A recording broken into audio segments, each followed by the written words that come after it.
Hello, ladies and gentlemen, and welcome to this interview. I sat down with Alex, also known as Queen of the Ring, and we got to talk about so many things, from how she got her start in interviewing, as well as just indie events that she's been to, the different vlogs that she's filmed, and of course I had to ask her about getting beer spat in her face by Cody Rhodes. If you don't know that story, that's a good one. But if you end up enjoying this interview, then please subscribe, because I have more interviews coming in the future. My June calendar looks insane. So please enjoy this interview with the one, the only, Alex Lajas. Alex, thank you so much for joining me here today. Thank you. Long time no see since Elimination Chamber, Toronto. Exactly. We go, I got to meet you there. I got to find out about you there. And it's so cool, just like how all these content creators, they come together and they figure, they find each other through those events. Yeah, and even then at Elimination Chamber in Toronto, that was the first time I met Santi. That was the first time I met Con Man. And just going to these different like wrestling weekends, there's always like someone new to meet, whether like you've seen them online for a while or meeting them for the very first time and then going back home and being like, oh wait, it was that guy? Like, yeah. I love moments like that. Yeah. I got to meet did you get to meet Tantalizing Tony? Did I? He was like he was standing beside me during like one of the Santi interviews that he was doing on the street, and he's so cool. He's so like hype all the time. So I got to find out about him. He's awesome. I probably did. That whole day was such a blur, and it was so cold too. Yeah, it was. That's just basic Canada for me. I'm like, yeah, I guess it was kind of cold.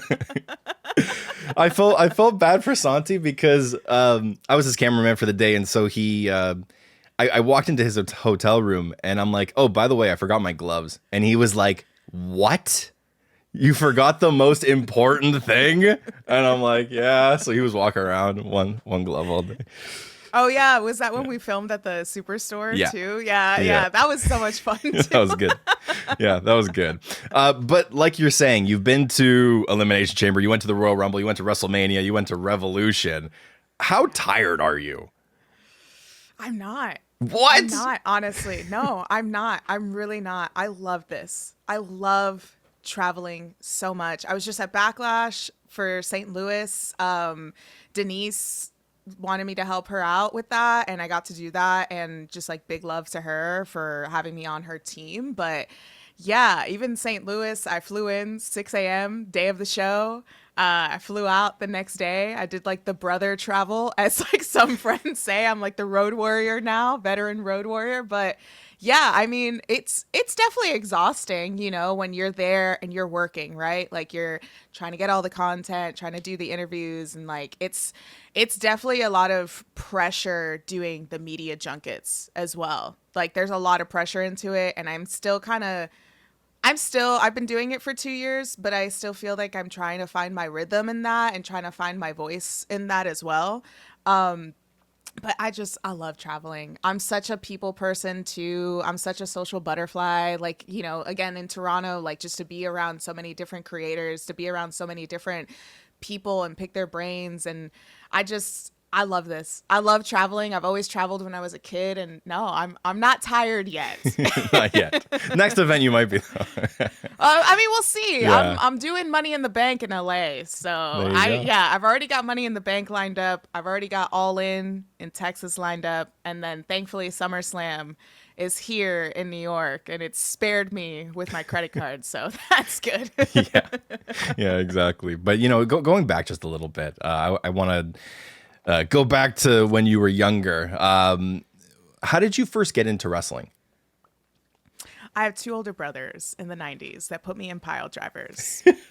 That's really what it is. But wrestling has always been a part of my family. Like my family, I'm Puerto Rican. So my family back at home in Puerto Rico, they used to like drive down to from the mountains to San Juan to watch like Mr. Perfect, Ric Flair. And so it's always been within my own bloodline. And so it just was inevitable for me to be a wrestling fan. And just growing up in the 90s, I mean, it was like the boom of it all, right? And so having two older brothers, like we used to do the Monday Night Wars where WWF was, in the living room and then WCW was in my brother's room. We'd run back and forth to go see it.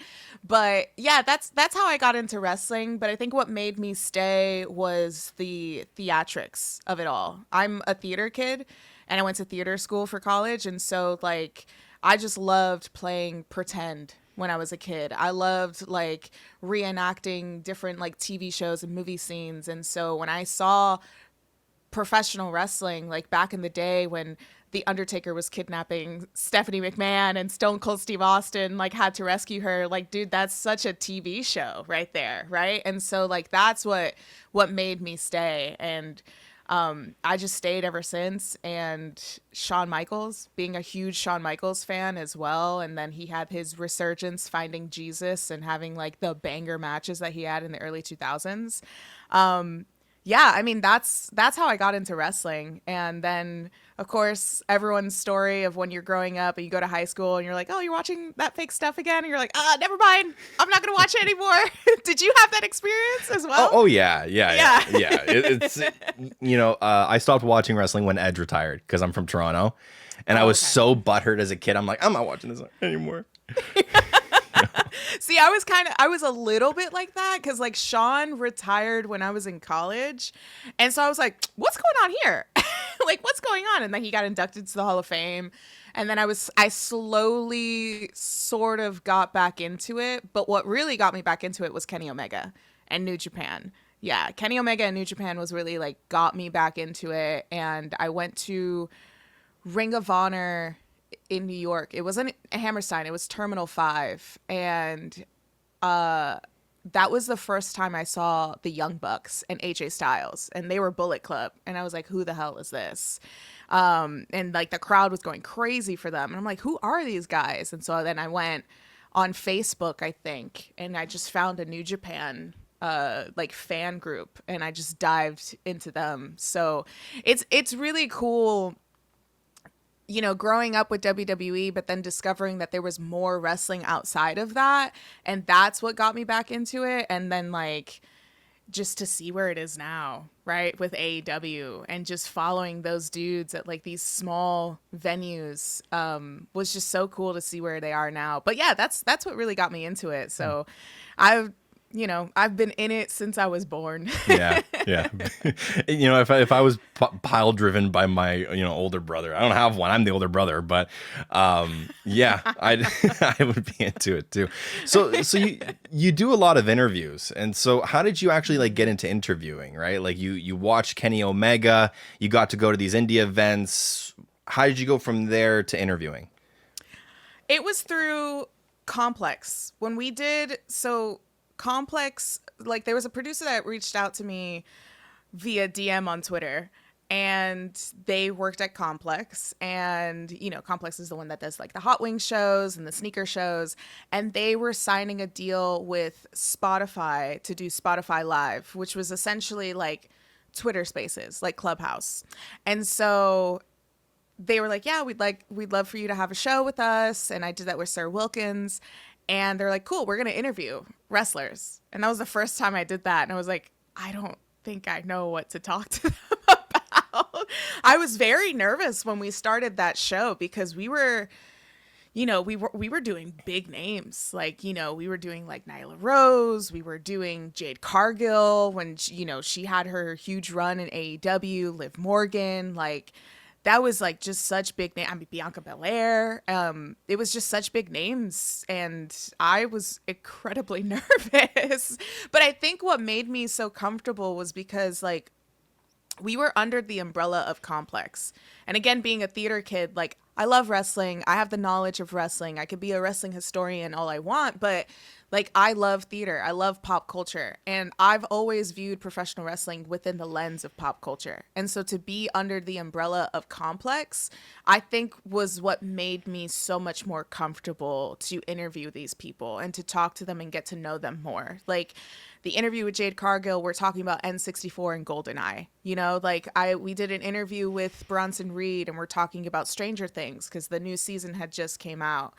And that's really what it was just like, hey, we're going to do this. And that, I think that's like my whole career has just been like, here you go. And I'm like, all right, cool. Let's see what we could do with this. And, it's just kind of the advice that you always hear is just go out there and do it. And so I went out there and I did it. And the one with Bianca was really cool because we had an interview with her and then we pitched to Complex. It was at Citi Field. They had WWE night. And so I was like, we got to follow her. Like, we got to do WWE night. We got to take advantage of this. And then that was cool because we spent a whole day with her. We're at Citi Field. We're like walking through like the dugout. And I'm a baseball fan. Like, my dad's a Baltimore Orioles fan. I'm a Yankees fan. I grew up going to Yankee games. So like to be in a baseball stadium working was so surreal. And being a part of like wrestling as well was just like two worlds colliding for me. And, yeah, we got to do that. And it was, even through that, like just connecting with her. And then a year later, doing WrestleMania 39, being a part of that junket all on my own. Like, that was just independent, being Queen of the Ring. And she was in that room and she recognized me. She was like, oh my God, Alex. And I was like, this is not real. This is not real at all. But yeah, just like through Complex, I got to do that. But the interviewing, again, like I mentioned before, I still feel like I'm finding my voice within that. Like, it's cool to see people like Dakota. When I got to interview her at WrestleMania, we got to talk about Stardom and her being like a former Artist of Stardom champion. MVP, I got to talk to him about Manami Toyota. And like, I love Joshi wrestling. It's what I discovered during the pandemic. And so like, to talk to these people about it, and they're excited to talk to me about it. I got to talk about Lady Gaga Coachella set with Dakota Kai. Like, it's things like that. I feel like my interviewing skills are just selfish.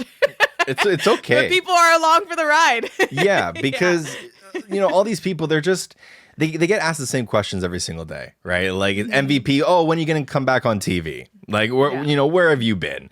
Dakota, where have you been? Right. And so when you get to introduce these other questions, it's like, oh, finally something different. Yeah. Yeah. And they're like so stoked to talk about it too. Like, they're so stoked to talk about like WrestleMania 39. I had the advantage, right? We were in Hollywood. So I got to ask them like, what's your favorite movie of all time? And the fact that they're stumped on that question, they're like, oh man, I don't even know. And they're like, there's so much to think about. Like, it's cool. Like, I love to get to know these people on a human level, right? They're at work, they're clocked in. Sometimes when you're at work, you don't want to be there, but something cool happens. They're like, you get a cool question. And like, it's really cool to, Sean Ross Sapp came up to me at WrestleMania 39 and he was like, MVP seemed like he really liked that conversation. I'm like, that's crazy that someone like Sean, from Fightful is like, oh, you did a good job. And it's like, okay, cool. Pats on the back. Right.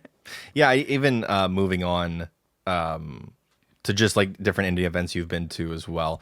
You got to see, or you have a famous clip of Cody Rhodes, right? The heel Cody Rhodes. He spit beer in your face.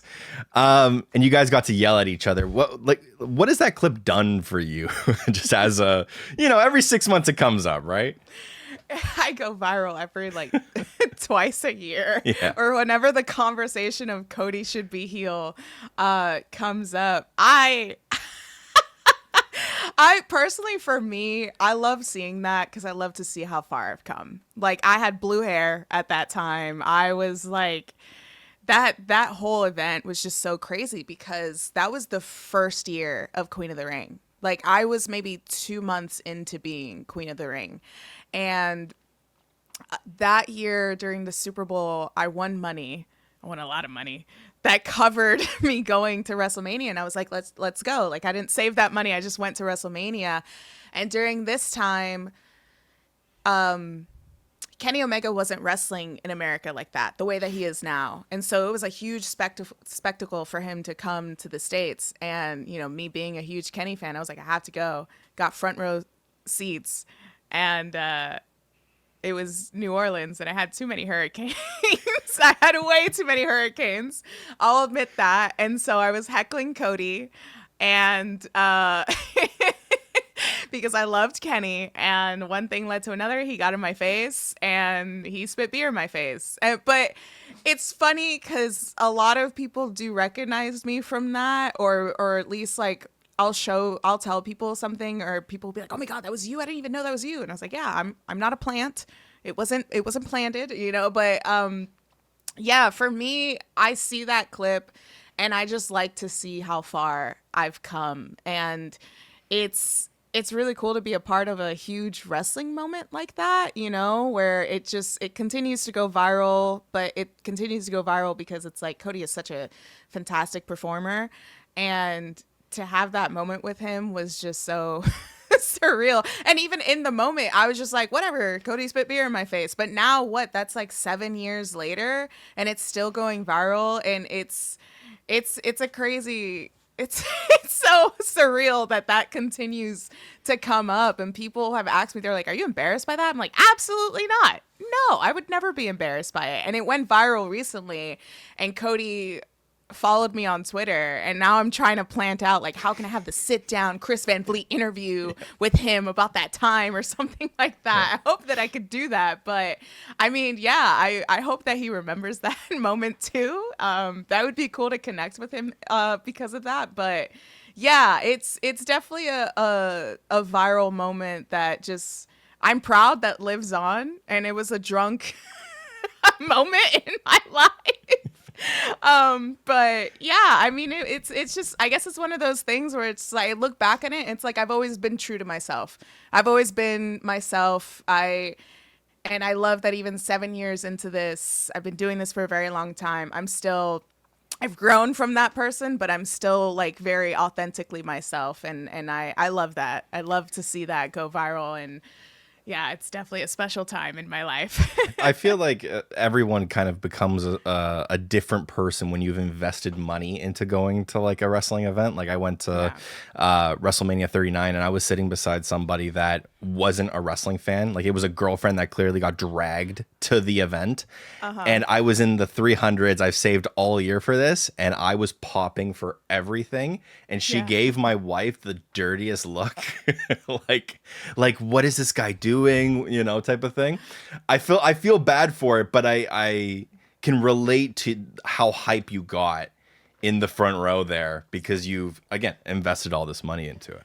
Yeah, and like, again, Kenny got me back into wrestling. Like I have a Kenny Omega tattoo on my leg. I'm not going to show it off, but like I do have I just lift up my leg. Yeah, I know.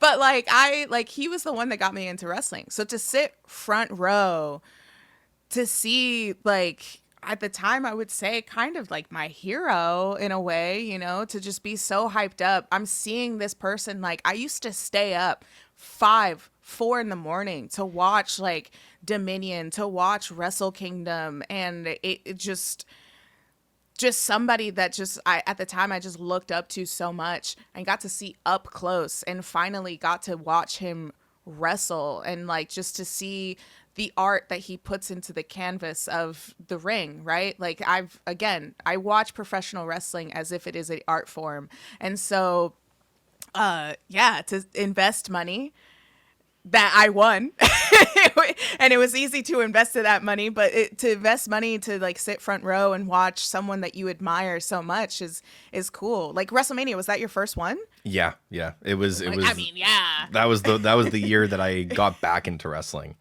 You know, so I got to, yeah. That's a good year. I'm fairly new. I got back into wrestling, the Hell in a Cell, the Raw after Hell in a Cell when Cody tore his pec.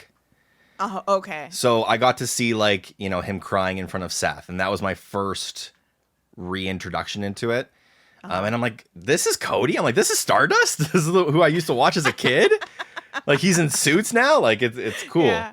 I actually do have a Cody question, too. Like, you got to witness Cody on the indies, you know, before the suits and the ties. And so what's the difference between that Cody and the Cody we see today? I don't think Cody would spit beer in my face. That's one. Yeah. I think that's a major difference. Yeah. But I think, you know, when Cody first got into the indies, it was such a huge deal. And when he went into Bullet Club, and this is the height of Bullet Club. He went into the Bullet Club, and then he was the American Nightmare instead of the American Dream, like taking his name back. Because remember, he couldn't use Rhodes. He went by Cody.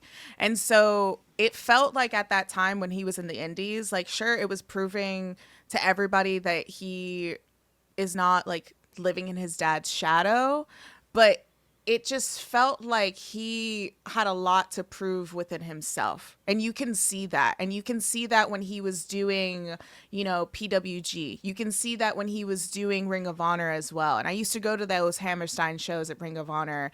And like, you can see how much that like he was so dedicated to the craft of becoming a huge name. And he essentially did, just by like being so passionate about the business, you know? And that year, 2018 was such a booming year for indie wrestling as a whole, because that was the same year that they did All In.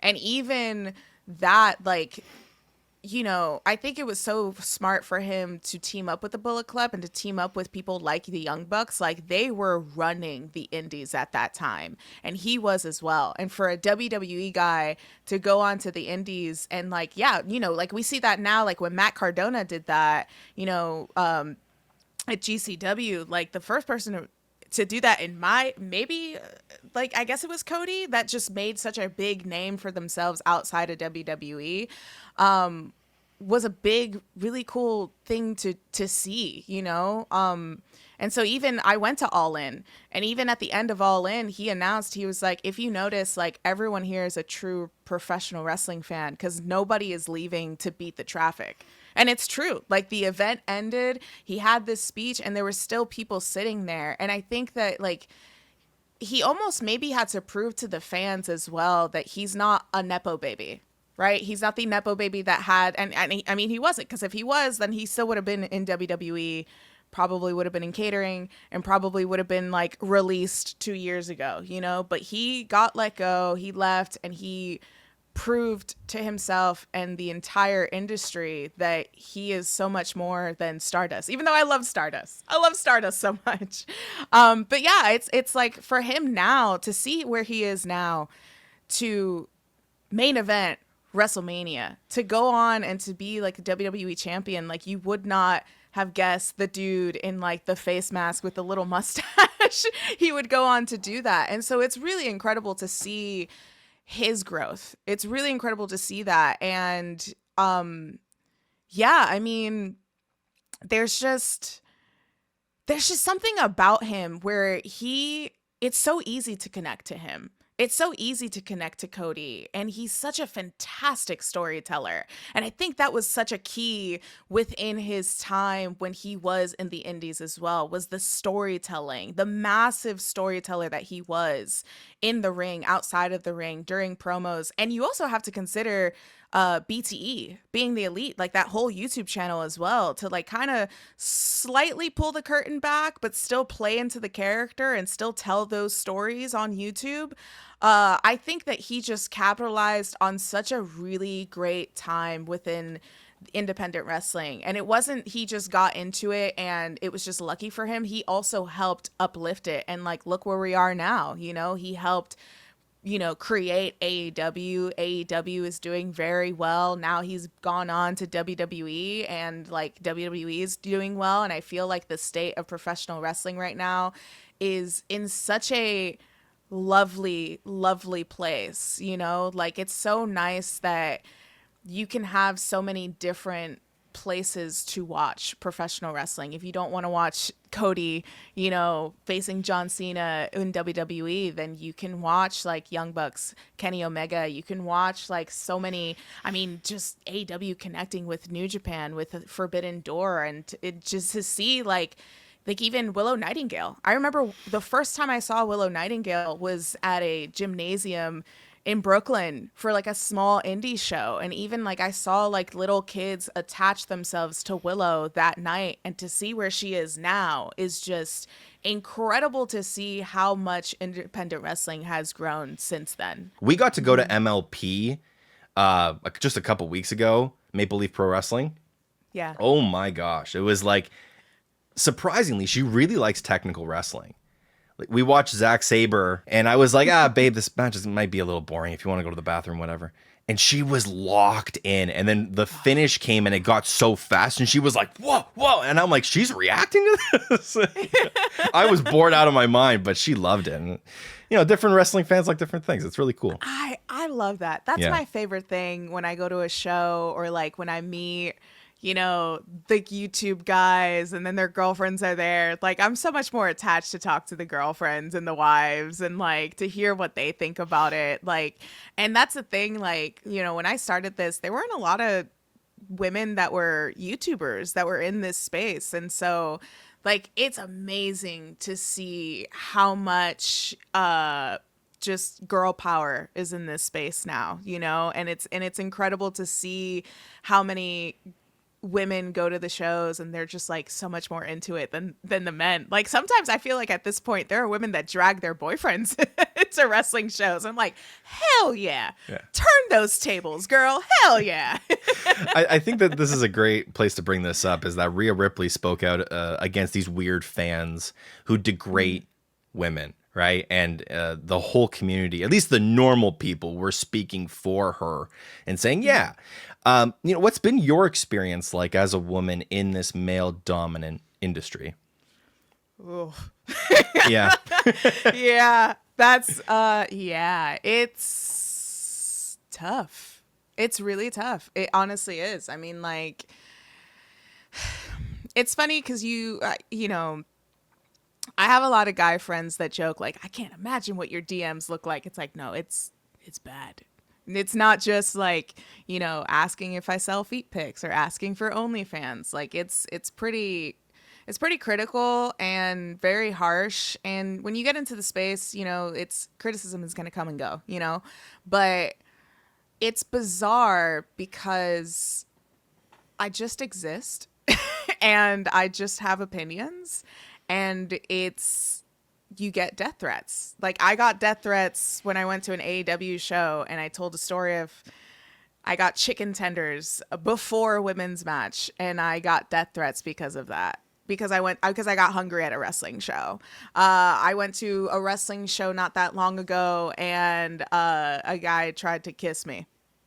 Yeah, at a show. And it's like, what am I supposed to do? Like, I would love to punch them in the face, but do I want like do I want to be the main character on Twitter? Like, oh my God, she punched somebody in the face, blah, blah, blah, but it's, you run into dumb things like that, but I mean, it's hard. And what she said was very true. What she said was very, very true. Like, sure, we can advocate for more time for the women on TV. We can advocate for more storylines on TV, but there needs to be more women behind the scenes. There needs to be more women that are producers. Like, the fact that Gail Kim is not in TNA right now is insane. Is absolutely insane. And so I do agree with her where I especially like the fans, like, I mean, actually, speaking of Rhea Ripley, I was at Vegas and it was Monday and I had just went to Monday Night Raw and I left early to catch my flight. And on my flight, I had a connecting flight from Vegas to Atlanta. And on my flight was Rhea Ripley. And there were several other people there as well. It was JD, Carlito, William Regal, kind of marked for that, I'm not going to lie. But William Regal was there. And I saw Buddy and I was like, oh, Rhea's probably behind her. All of these men were there. And people, and I understand she's like the biggest star of the company right now, but the amount of people that swarmed her was insane. And I've had people, viewers that are fans that come up to me and like, I say hi to them, but at the end of the day, they are strangers, right? The amount of people that swarmed her to take photos of her and like, even just hearing like there was this guy that was like, oh, I guess we have to harass the girl now. This will be fun. And I looked at him and I was like, no, the fuck it's not.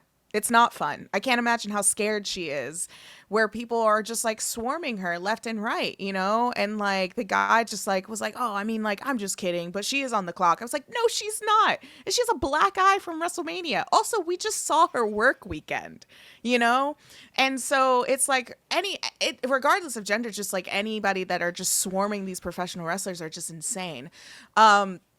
but yeah, I mean, for her, like, I see it. I hear it. When I'm in the crowd, I hear it. I hear what people are saying during these women matches. And I like turn around, I kind of give like the death stare, like the girl that did to you, I guess, at WrestleMania 39, but like justifiably so. Right. But like, I just kind of turn around and give the death stares. And it's kind of to a point where it's like, what are we supposed to do? Like, it's nice that the women stand up for each other. It's nice to have that community, and especially within the content creating space. I mean, the amount of conversations I've had with people like Wheezy Blonde, you know, where it's you become bigger and you have a good voice and like you have good intentions to be in this space, but people will only devalue you because you're a woman. Like that's I just can't process that sometimes, and I just can't connect it. I will never understand it.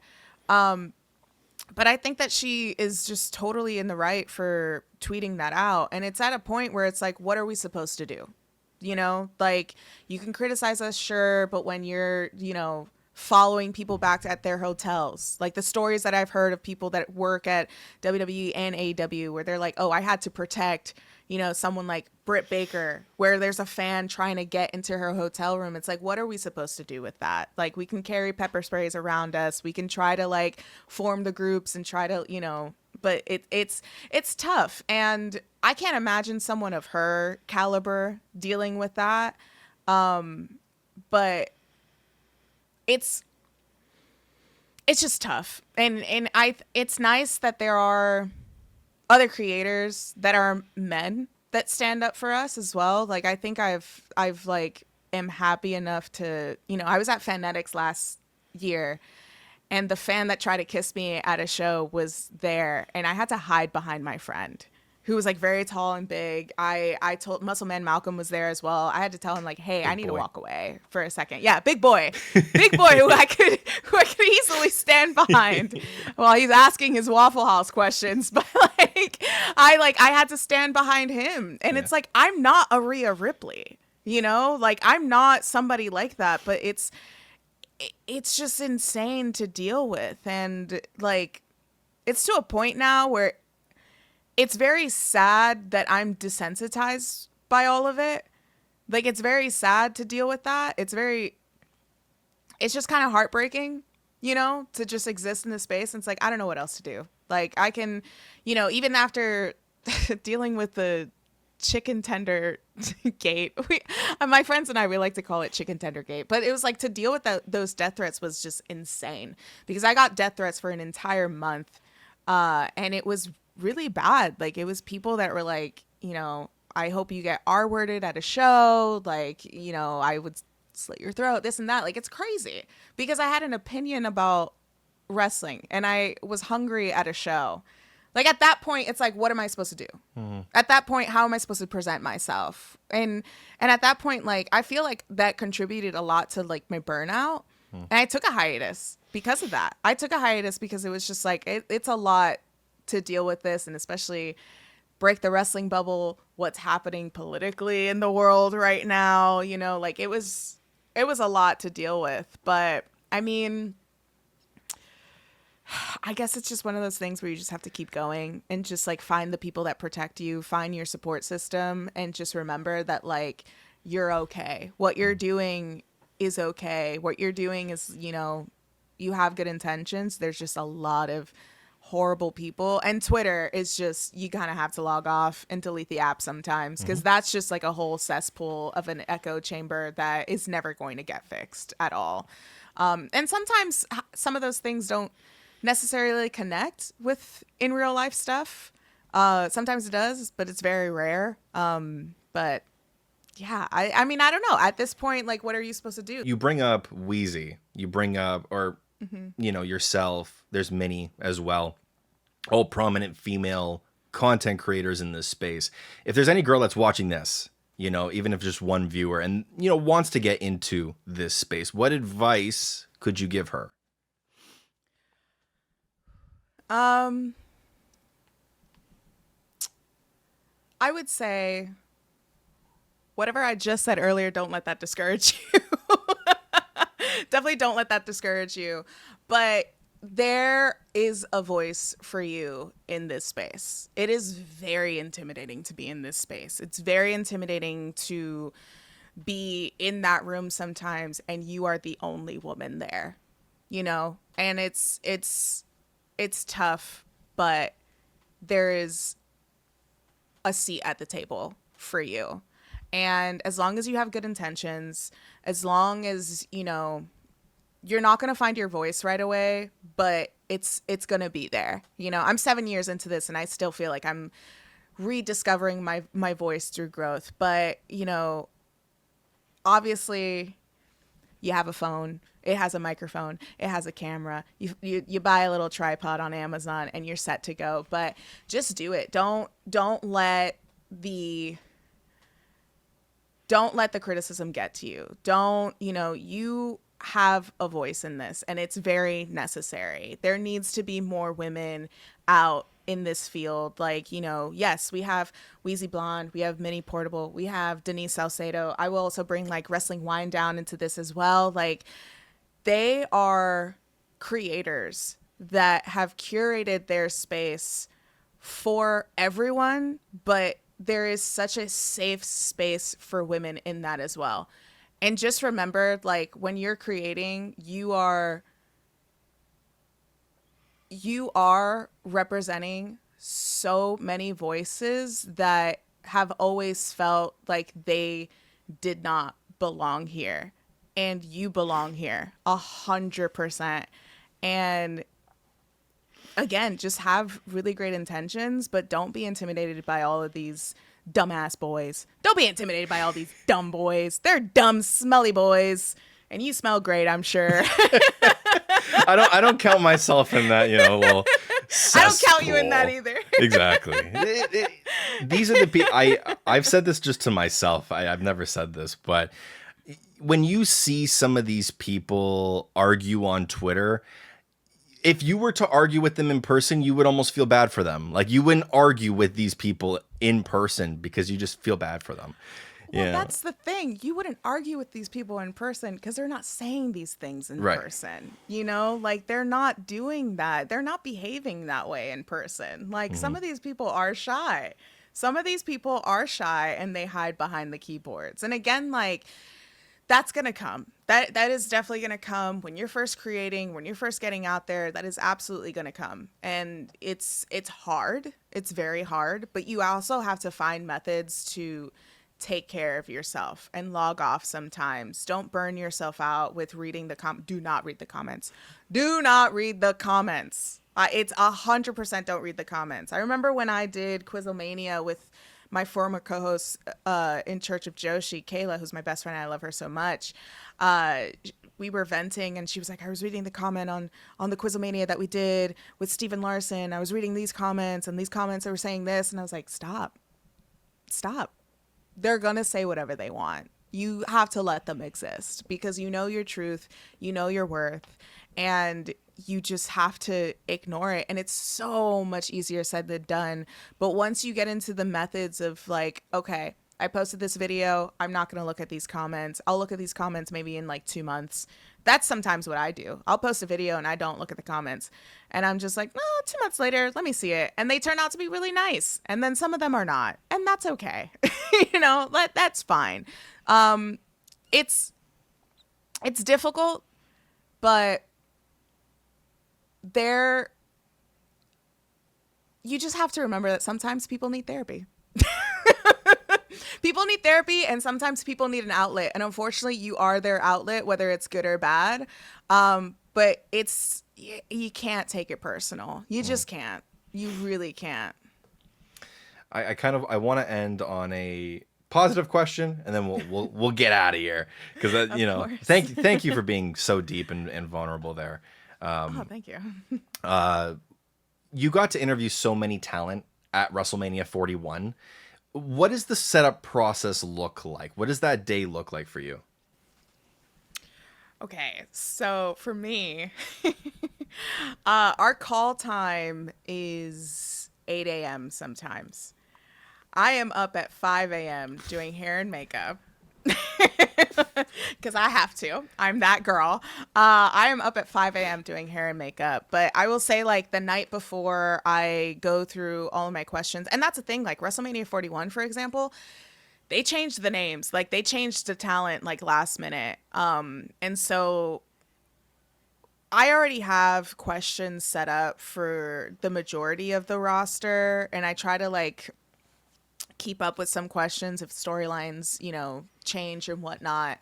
But for me, I wake up at 5 a.m., I do my hair and makeup, I grab my breakfast, I'm on my way, and I'm just like on my phone, just making sure I have everything down, making sure I'm studying it like a script, making sure I have the questions that I want, and remembering to leave room for banter as well, so we line up, we get to the location, we line up. I have to make sure, and this is a one woman job. So like, I am not only the host, I'm the producer, I'm the camera woman, I'm the audio technician, I am the lighting, sometimes placing my marks as well. So there is a lot that goes into it. And so we get in, we put our spots there, set up my tripod, make sure the audio is good, and thankfully now I have a good group of friends that we just help each other out so much, like Adrian Hernandez, Wrestling Classic with Justin, Adam Bernard, Muscle Man Malcolm, Mona as well. Like, we have like a good group where we just line up and we take care of each other. And I'm very grateful that we've developed that system now. Cause back WrestleMania 39, like, I was alone and like, I was so green into that as well. But yeah, I mean, like, I go into those rooms, I set up my tripod, and I kind of try to zen myself because I treat it as if I'm about to be on stage, in which I am. I make sure I'm focusing on my lines, I'm repeating my questions, and I try to just put the blinders on, and I try my best not to be rude, but like, there are people that want to engage with me. I'm like, cool, I'm at work, and like, I have to like study my lines, but the talent comes in. And I before we roll, I tell them like, hey, my name's Alex, Queen of the Ring. We're gonna have some fun. I'm gonna ask you some pop culture questions, and they kind of like lighten up a bit. They're like, oh, okay, cool. Like, oh, we're gonna have some fun. And I remember with Lyra, I asked her what her Coachella set would be, and she was like, oh, I think I have weird music tastes. And she was like, yeah, I would have like Evanescence and Nickelback. And I'm like, weird? You're about to go viral. You know how many Nickelback fans that are gonna like mark about you saying that? And yeah, I mean, like, we get into it, and it's sometimes it's some waiting periods because there's like 3 talent that are just like going around the room. But I think that's my process with it. And again, I'm still developing my process. Like, 2 years in, I'm still trying to discover like what works for me, what doesn't work for me. Like Royal Rumble last year, I had duct tape, and I was putting a mark on like the floor, and it wasn't working out because there were tripods moving back and forth. So you pick up things, and whether it works or not. But yeah, I mean, like, I'm up very early, I'm juiced up in coffee, I'm just trying to make sure I have my questions together.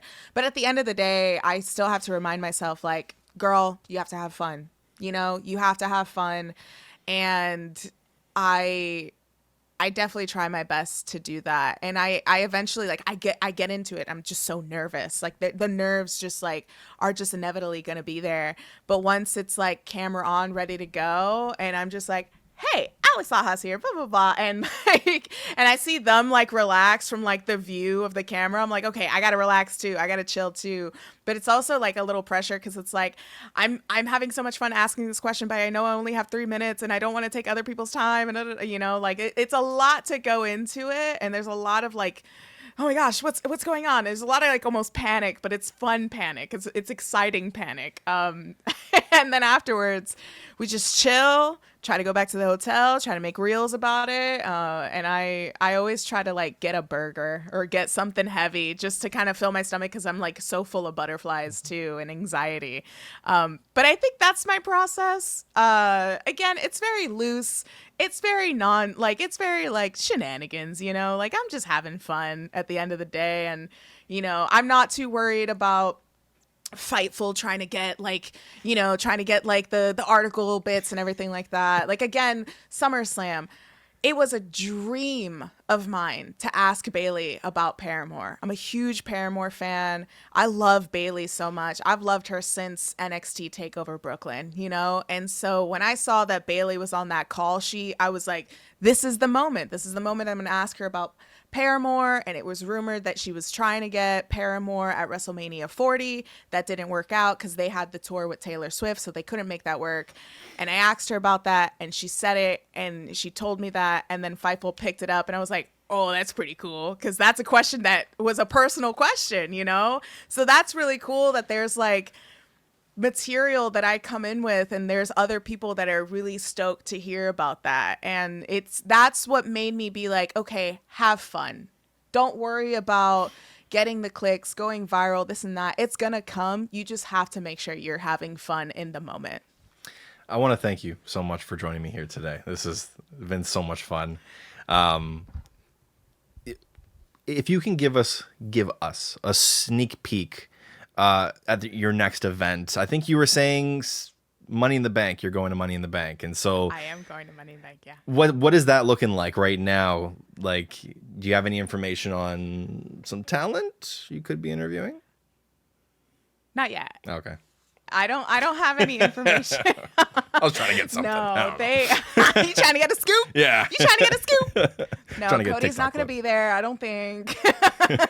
No, I don't have anything yet. They usually tell us like the week of, like, if there's like a junket or anything like that. But no, I don't have anything planned out for Money in the Bank other than to just go to LA and have fun and connect with like other creators that are going to be there. And yeah, I don't have anything yet, but coming up is Money in the Bank. There's also Dallas as well. And I've traveled so much. Like, I've been to almost every PLE this year, and I've traveled once a month this year, and I did my world tour vlog, and I love vlogging. I love doing the travel vlog. So that's really what's going to come up is a travel vlog. I'm currently working on my Backlash one, so hopefully that'll be out soon. But yeah, no scoops for you, Daniel. No scoops for you. One day. All right. Thanks for joining me. I appreciate it. Thank you so much.